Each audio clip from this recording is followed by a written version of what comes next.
makanan favorit kamu? Nasi goreng, ice cream, mie, atau seblak? Wah, begitu ngebayangin pasti deh langsung keluar air liur. Air liur itu pertanda bahwa sistem pencernaan kamu sudah bekerja. Bahkan sebelum kamu memasukkan makanan ke dalam tubuhmu. Makanan masuk ke dalam mulut dan dicerna oleh sistem pencernaan. Makanan dicerna untuk menghasilkan energi supaya kamu bisa beraktivitas. Apa sih yang terjadi pada makanan tubuh kita? Nah, agar kita tahu, yuk kita bahas tentang sistem pencernaan. Sistem pencernaan manusia adalah serangkaian organ yang bekerja sama untuk memproses makanan, mencerna zat gizi, dan menyerap nutrisi yang diperlukan oleh tubuh. Proses ini dimulai dari mulut, di mana makanan dihancurkan dan dicampur dengan air liur, sehingga akhirnya zat-zat yang berguna diserap oleh tubuh melalui usus halus dan sisa-sisanya dibuang melalui usus besar. Sistem pencernaan juga melibatkan kelenjar-kelenjar seperti hati dan pankreas yang mengeluarkan enzim untuk membantu pencernaan. Alat-alat pencernaan manusia ada rongga mulut, kelenjar ludah, hati, kantung empedu, pankreas, appendix, esofagus, lambung, usus besar, usus halus, dan anus.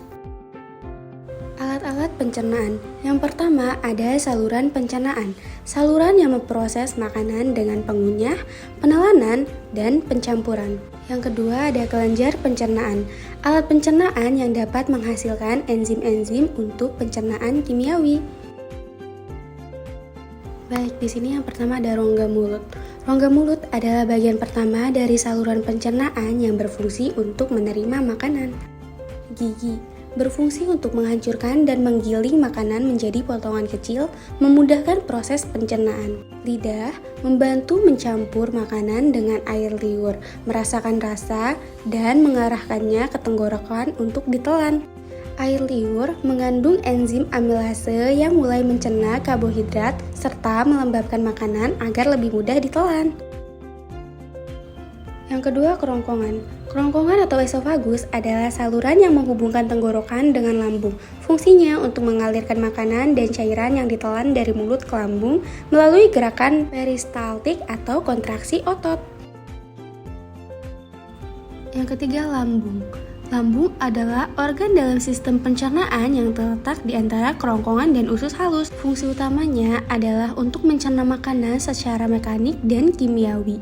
Makanan yang masuk ke lambung akan dicampur dengan cairan lambung yang mengandung asam klorida atau HCl dan enzim pepsin yang membantu memecahkan protein dan menghancurkan mikroorganisme yang mungkin ada di dalam makanan. Yang keempat, usus halus. Usus halus adalah organ panjang berbentuk tabung yang berfungsi untuk mencerna makanan dan menyerap nutrisi. Setelah makanan dicerna sebagian di lambung, usus halus melanjutkan proses pencernaan dengan bantuan enzim, pankreas, dan cairan empedu. Yang keempat, usus halus. Usus halus terbagi menjadi 3 bagian, yaitu duodenum, tempat pencernaan utama terjadi, jejunum yang lebih banyak menyerap nutrisi, dan ileum yang menyerap sisa nutrisi dan air. Proses penyerapan nutrisi berlangsung di permukaan usus halus yang dilapisi dengan villi, yang meningkatkan luas permukaan untuk penyerapan. Yang kelima, usus besar atau kolon, menyerap air dan garam dari sisa makanan, lalu membentuk tinja dari bahan yang tidak tercerna. Yang keenam, anus. Anus adalah bagian akhir dari sistem pencernaan manusia yang berfungsi sebagai saluran keluarnya tinja dari tubuh. Secara anatomi, anus terletak di ujung bawah salur pencernaan setelah rektum. Tugas utama anus adalah mengontrol pengeluaran tinja melalui proses yang disebut dengan defekasi. Nah, lalu selanjutnya ada organ-organ tambahan. Yang pertama, kelenjar pankreas menghasilkan enzim pencernaan atau amilase, lipase, dan protase yang disekresikan ke dalam usus halus, menghasilkan hormon insulin dan glukagon untuk mengatur gula darah. Yang kedua, kelenjar hati menghasilkan empedu yang membantu mencerna lemak, memproses nutrisi yang diserap dari usus halus.